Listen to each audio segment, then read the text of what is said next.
Even a polarized Congress can agree that tougher sanctions on Syria's Assad regime are in the national interest. In a bipartisan vote, the Senate voted 77-23 last week for passage of the Caesar Act, a sanctions bill named for the Syrian military photographer who risked his life to expose the horrors of Bashar Assad's torture chambers. The bill passed the House last month on a voice vote, and the White House signaled its support last November.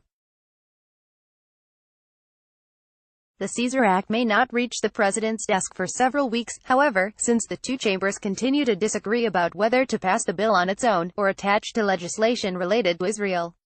While the House and Senate iron out these details, the executive branch has an opportunity to plan ahead for how to implement the Caesar Act most effectively.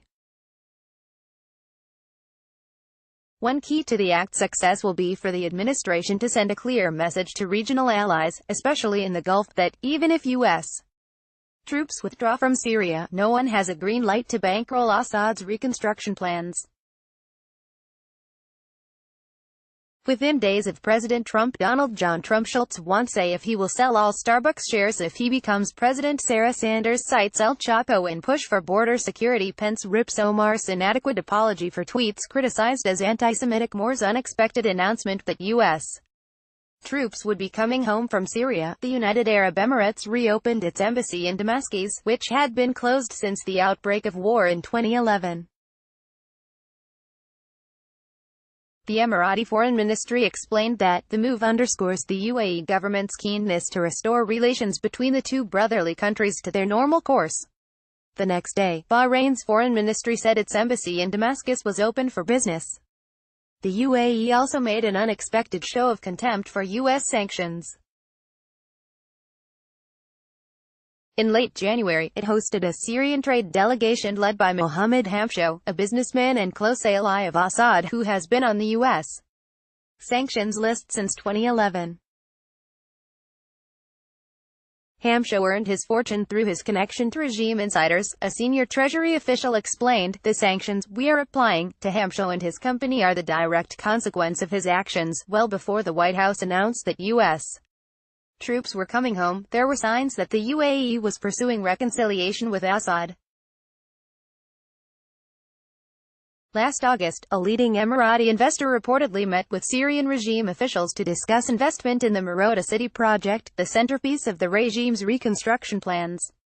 While reconstruction may sound like a humanitarian endeavor, it is a means for Assad to enrich his accomplices at the expense of impoverished Syrians. To acquire land for Marota City, the regime evicted thousands of residents and razed numerous properties in the neighborhood of Basatin al-Razi, a hub of protests in the early days of the uprising against Assad. To its credit, the European Union has already taken action against the network of regime loyalists who have bankrolled Marota City. On January 21, the EU imposed sanctions on 11 prominent business executives and 5 associated companies, almost all with direct ties to the project. The 5 companies all established joint ventures with the Damascus Cham Holding Company, a regime investment vehicle. According to the EU, the combined value of those ventures is $170 million. Beyond the significance of holding these companies and their leaders accountable, the EU action targets a new generation of crony capitalists who have risen up during the war, in part because their predecessors were already under sanctions, thus limited in their ability to transact on the regime's behalf. Once the Caesar Act is signed into law, the EU's recent targets may also find themselves in the U.S. Treasury's crosshairs. A key provision of the Act, Section 102, requires the President to impose sanctions on all those who, knowingly, directly or indirectly, provide significant construction or engineering services to the government of Syria. Other targets include those who help the regime expand oil and gas production and purchase aircraft or spare parts. In legislative terms, the Act authorizes secondary sanctions, meaning that they apply to foreign individuals and firms, not just American ones. The sanctions apply equally to citizens of friendly governments like the UAE and Bahrain, as well as Russian or Iranian firms, whose governments don't hide their opposition to U.S. policy. Last November, a senior Emirati trade official announced that his country was complying with US sanctions on Iran, which the White House had recently reimposed. The UAE fears Iran, with good cause, and relies on its partnership with the US for security. The White House should make clear that this is a two-way street. The Assad regime could not survive without Iran's support. In turn, it serves as a conduit for the transfer of Iranian weapons to Hezbollah. It has also begun serving as a base for direct Iranian attacks on Israel. A coherent policy to counter Iran's malign influence cannot ignore the role of Syria.